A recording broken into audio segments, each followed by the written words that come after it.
that is the lane assist. Our goal in this training session is to segment for the lane lines. This will be the first step in the lane detection module. For this purpose, we create a new folder inside the self-driving car package and name it detection. Then we create a subfolder inside the detection folder and name it lanes. Now, everything related to lane detection will be placed inside these folders. For example, the first file that we create inside the lane detection folder is color segmentation.py. Now, the segmentation of the lane lines that is based on the color will be happening inside this particular file. For this reason, as this was a pure computer vision task, we need to import the computer vision library that is OpenCV. To do that, we write import CV2, and then we define our first function, that is segment lanes function. Now, as we are segmenting for the lane lines on the given the frame from the camera, the first argument will be the frame, and the second argument will be the minimum area. Now, the minimum area will be used later on, so you will understand why it was used in the first place. Moving on, the first step in the segment lanes function is to change the color space of our given frame. Now, originally, the frame that is extracted from the camera was in BGR color space, but the BGR color space, although being reasonable for visual cases, is not a very good or adequate choice for color segmentation. The reason for this is that in the BGR color space, the color information and the lightness information has been mixed together, so color segmentation may suffer. Instead, we move to a different color space in which the color information has been separated from the lightness information. One such example is the HLS color space. To perform the color space conversion in the OpenCV, but the function that we have is CV2 convert color. We need to provide the source, which is the frame, and then the type of color space conversion, which we write as CV2 color BGR to HLS. As we are converting from BGR to HLS, the output will be HLS. Once we have the color space conversion done, the next step is obvious, is to simply perform the color segmentation, and that will be done by creating a new function that is named as color segment. So it will perform the color segmentation on the given HLS color space, and it will take the lower range and the upper range. The reason it takes lower and the upper range because of the function that will be actually performing the color segmentation. That function in OpenCV is CV2 in range function. This takes in an input of HLS and the lower range as the second argument and upper range as the first and second third argument. And the reason and what this particular function is doing, it is actually taking input source and trying to find out pixels that lie within the range defined by the user. For example, if you want to segment for a particular color, we need to simply define its range in the three different channels in that particular color space, which are hue, lightness, and saturation. So what the output that we get can be named as basically a mask that lies within range. Once we have done the color segmentation, the next thing that we need to do is perform a morphological operation, that is dilation. Now, dilation simply expands the pixels that are already present to fill in the gaps that might be left behind because of noise. So to perform the morphological operation, the function available is morphology execute, and we take in the mask in range as the input, and then we provide the morphological function, that is morphology dilate, as the function that we want to do. And then we provide in the kernel, which will actually perform the dilation. Now, at the moment, we have not defined the kernel. The kernel can be defined using the OpenCV function of get structuring element. The first argument it takes is the shape that the kernel will have. That will be morph ellipse. I will give it the shape of an ellipse, and its size will be set to 3 × 3. We set this structuring element, we give it the name of kernel, and then pass it to the morphological execute. So what happens is the mask in range is dilated, and the output that we get, we name it as mask dilated. So this color segmentation output has been simply dilated to fill in the gaps, and we simply return the output. Now, once we have defined this color segmentation function, all that is left for us to do is to identify which are the colors that identify the lane lines. For example, in the lane line case, as we have seen in the simulation, they were of white and yellow color, which is like this throughout the world. So we need to segment for white and yellow color regions. To do that, we need to identify the range of the white and yellow color. So we basically identify the range of the white and yellow color by writing on top in the global space. So we write for the white color, for the white regions, the range, and start by the first channel, that is hue. We give it its low value and set that to 0. And in the same way, we set the rest of the values. So we have set these values, particularly the low values for both the white and yellow color, because the low value will help us segment that particular color out. Now, for the yellow color range, we have also defined the high color value because it was required, because yellow is a more color specific case than the white color. White color is simply the intensity or the maximum intensity of the illumination or lightness can be used to segment out for the white color. And once we define the ranges for both these colors, all we need to do now is to simply call in the color segmentation function. So if we are segmenting for white color or segmenting for white regions, we simply call in the color segment function, passing the first argument of HLS, passing the lower range as numpy array, that is hue low, lightness low, and saturation low. The reason we are passing in the numpy array instead of the simple array is because the CV in range function only takes in the numpy array. So we need to typecast it into a numpy array. And we do the same for the upper range, that is numpy array, square brackets, 255, 255, and 255. Once you have done that, what we get as an output, because we were defining the white color range, are the white regions. We do the same for the yellow color regions, changing the white to yellow as the output, and changing the lower range to yellow for hue, yellow for lightness, and yellow for saturation. And we also provide the hue high for the yellow color case. And because we are getting a numpy error, because we have not imported that particular library yet, so we need to import that library. So we do that by going on the top, writing import numpy as an np. Now you see the error goes away. Now once we have the white and yellow color regions segmented out, all that is left for us to do is to simply display these regions. We need to provide the window name, which we set same as the region name, that is the white regions, and then provide the map name, do the same for the yellow color region. And then once we have displayed both these regions, we write here wait key to wait for 1 millisecond to display these particular images. Now at the moment, what is happening is that the segment lane, whenever the segment lane function is called, it takes in the input frame and tries to segment for the white and the yellow color regions defined by the range by us, by constant constants. Now, if you want to change these low range or upper range to check how they affect once they are changed, or how they affect the final output or the segmentation output once they are changed, we need to use OpenCV trackbars. So we simply incorporate the trackbars to change these hue, lightness, and saturation for both of these white and yellow color ranges. So I simply add this create trackbar for the white and yellow color regions to change for their hue, lightness, and saturation lower values. And whenever we change the trackbar, we can adjust for these values, and the maximum value that they can take is the 255, which is the maximum of an unsigned integer, that is of 8 byte or of a byte or 8 bits. Now, whenever it's called and the trackbar is changed, we simply call this mask extract button, which simply displays the white and yellow regions along with their color. So once we have done this, all that is left for us to do is to simply call this segment lanes function. Now if you remember, the segment lanes function was the first step in the lane detection module. So we need to first define the lane detection module, in which we will call the first step of the segment lanes. To do that, we first save this file, go inside the detection lanes, create a new file, that is lane detection.py. Inside this, we import our color segmentation, the function from the color segmentation of segment lanes. Once we have done that, we can simply create our function that will be called, when the lane detection module will be called, that will be detect lanes. It takes in the input argument of frame, and then using this frame, it will perform an operation of cropping. Now, if you observe previously, the lane detection primarily is involved in detecting the information from the lane lines. Now, the lane lines lie below the horizon, so anything above the horizon is just not needed. To get rid of that, we simply do some cropping. So here we need a config variable that can be globally accessed. So we need to access or import that config file. Now, config is present inside 3 layers up, so we need to write 3 dots, go config, and import the config. Now, config file is particularly maintained so we can get all the global variables declared inside the config file and can be accessed from any file inside the project. Now we access the crop height resize, which is basically the level of the horizon from which we will do the cropping, so that nothing above the horizon gets inside the detection module. Now once we have cropped the image, we can simply call in the segment lanes function and pass in the image crop. The second argument it takes was the minimum area. Now the minimum area is also passed part of the config, and just we write minimum area resized, and the segment lane has been called. Now this lane detection module needs to be called inside something that is more bigger than this particular module. Now the bigger module, or the bigger case that we are referring to, is a self-driving car. Now to address the self-driving problem, we can either do this inside the computer vision node or create a separate new file or a new module that addresses everything related to self-driving of our car. To do that, we go inside the self-driving car package and create a new file that relates everything to the car that is related to self-drive and name it drivebot.py. Now bear in mind, this is outside the detection folder because it is relating to everything that relates to car, not only detection but also control. Now this drivebot.py is created, and then the first thing that we do is simply access the detection module of the lane detection. And to do that, we simply say .detection.lanes, go to lane detection, and import our function, that is detect lanes.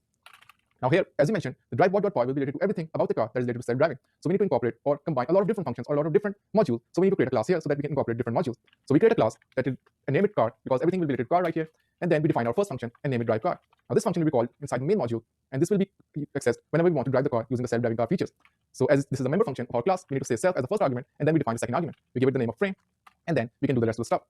Now here, the first thing that we need to do is simply do some resizing and cropping so that our code can get more optimized than before. We want our code to run as fast as possible with minimum processing time that we can get. So once we have done this, as we have done some resizing, so we need to import the CV2 library. Once we've done this, we can simply call our detect lane function that was accessed inside the lane detection module and provided the image as the input argument, and then simply our car class has been completed. Now at the moment, this particular lane or drivebot.py does not exist inside the main computer vision node, which is called whenever we run the ROS2 run. So we need to define or call this inside the computer vision node so that everything gets connected, and when we build the package, it gets run. So moving inside the computer vision node, closing the lane detection, and moving inside the computer vision node, whoops. Here, the first thing that we do is simply access the drivebot.py and import the class of car. Once we have imported the car, we can now create our object that we need to access inside the process data. So we write it, give it the member object as self.car,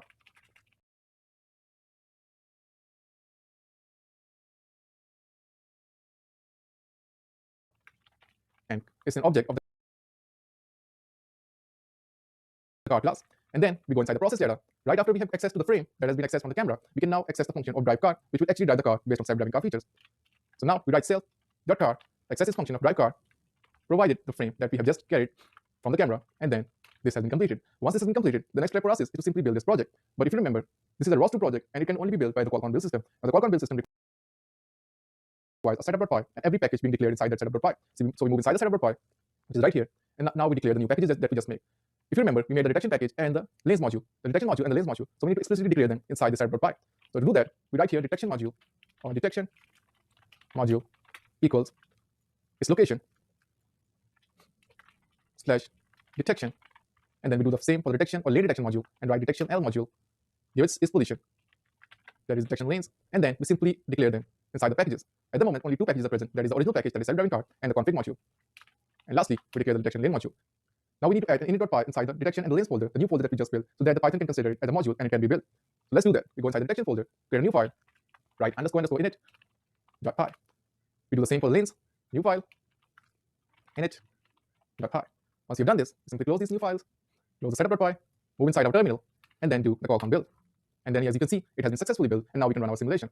Once we've done the simulation, whoops, we need to run the simulation again. It crashed. And once we run the simulation, we'll see that the car is standing just before a turn. And then now we can run the computer vision node. Now, this particular is the area which the car is seeing at the moment, and the two new windows have been generated, which are the white and the yellow regions, along with the track bar. And as you can see, the white region represents the mid lane that has been segmented out on the basis of white color. Now, these are the white regions being segmented out on the basis of white color. And as you can see, the basis on which this was segmented was the lightness. The lightness has been considered to go from a range from 220 to 255. As the white color is a very bright color, so lightness was considered very high. If you decrease this, everything starts to add up other than the mid lane. And if you decrease it all the way to 0, everything is considered to be the correct pixel that lie within the range. But if you increase it to 220, you will see that the mid lane or the white color regions have been successfully segmented. In the same way, in the yellow color, you will observe that we have the hue low and the hue high, the complete range for the hue channel inside the HLS color space. The reason for this is that the yellow color can only be segmented once we define both the lower and upper range to be a very tight range so that we can get the segmentation just right. If we just increase or decrease the hue low, we'll observe that things get problematic. Everything related to the mid lane is also added, along with a lot of other noise has been added and is considered to be the yellow color regions, although it was not. So it lies between somewhere below between 20 and 30, and this is the perfect range for white and yellow color regions. So segmentation on the basis of color clearly gave us the white and the yellow color regions that we require. But is it enough for segmentation of the mid and outer lane? Of course not. There might come a time when a noise might creep in because of some foreign objects or distortions. So we need to keep or build an even better code that might take care of that noise. So in that case, as we already know that noise is mostly of smaller objects, and our lanes are mostly larger objects, so we can leverage that point and only keep the larger objects. Apart from this, we also want to only keep the boundaries of our lane lines, as that will suffice for our job of lane detection. This might help in decreasing the processing time by only decreasing the pixels that are not required. So implementing these steps, what we require is creating a function that only gets or keeps the mask and the edge of the larger objects. Let's write that function down.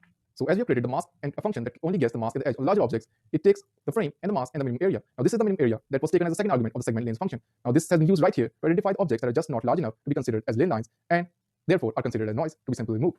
Now once we define this function, all that is for us to do is to simply return this mask of large objects and the edge of larger objects as the two outputs. Now we can simply define a segment for the mid and outer lane by calling this mask or this function of get mask and edge of larger objects. Now we start off by segmentation for the mid lane. And segmentation of the mid lane only call this function provided the white regions as the mask and the frame as an input, and then what we get as an output is the mid lane mask and the mid lane edge. This completes the segmentation for the mid lane, and for the segmentation of the outer lane, we perform the exact same steps. The only difference here is that for the segmentation of the outer lanes, only the mask and the edge of larger objects will just not suffice. Why is that? To understand that, let's look at an image that represents the mid lane and outer lane in its whole form. Now here in this graphic, what you observe is that the outer lanes are 2 in number as observed in the simulation. But we are only concerned with the outer lane, that is, closest to the card, representing the region in which the card needs to move. That region in this particular image is represented by this gray region that is consists of the mid lane and the right outer lane. So how can we get from this 2 outer lane to only the right outer lane and the mid lane, actually representing the region in which the card needs to move? How can we get that?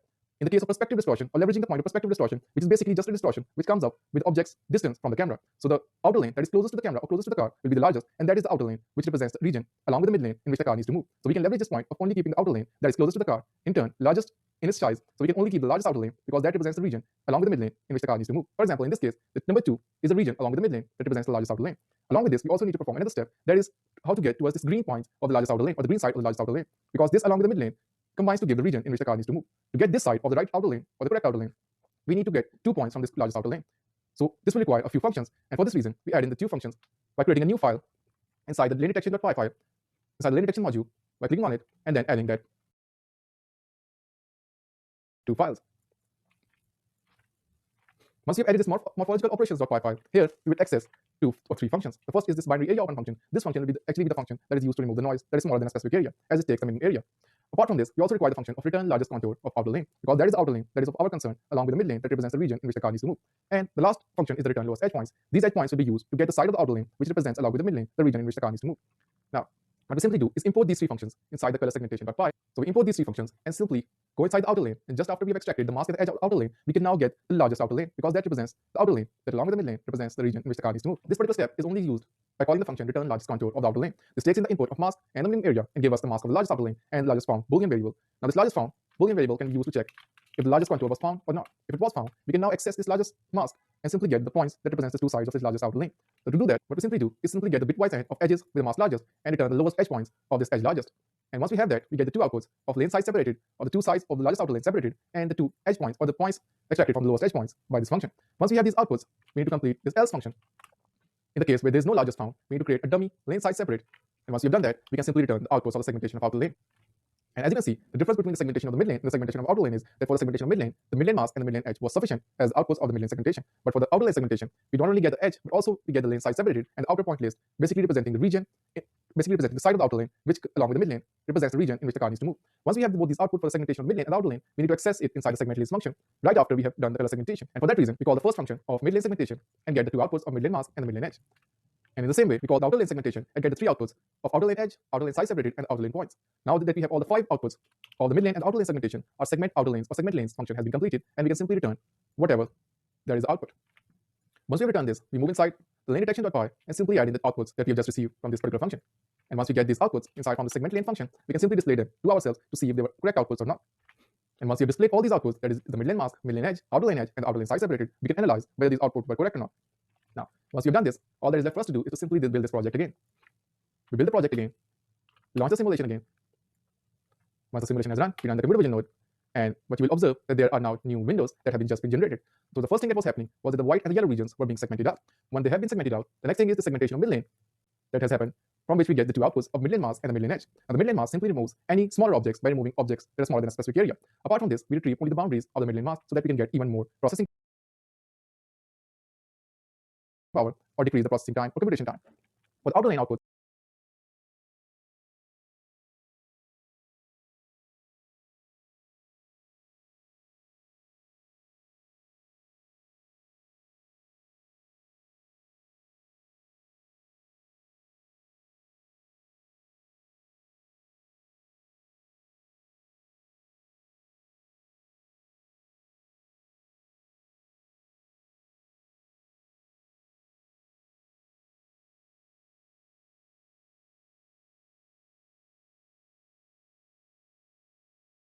we get the outer lane edge similar to the midlane edge, but only to the side which was the largest, that was the right side. And this is the correct outer lane, which along with the midlane represents the region in which the car will move. And for the final output, we get the outer lane side separated. As you can see, this is the inner side of this largest outer lane, and this inner side, along with the midlane, that is left towards the outer lane, will represent the region in which the car will finally move. So these are the 5 outputs that we get from the segmentation of the lane lines. That is the first step of the lane detection module, and this gets us closer to getting the final outputs from the lane detection module, so that we can leverage that output to complete the lane assist feature, our first feature of our self-driving car. So if you have any questions, feel free to ask them, and I'll be very happy to help. Till then, thank you and bye.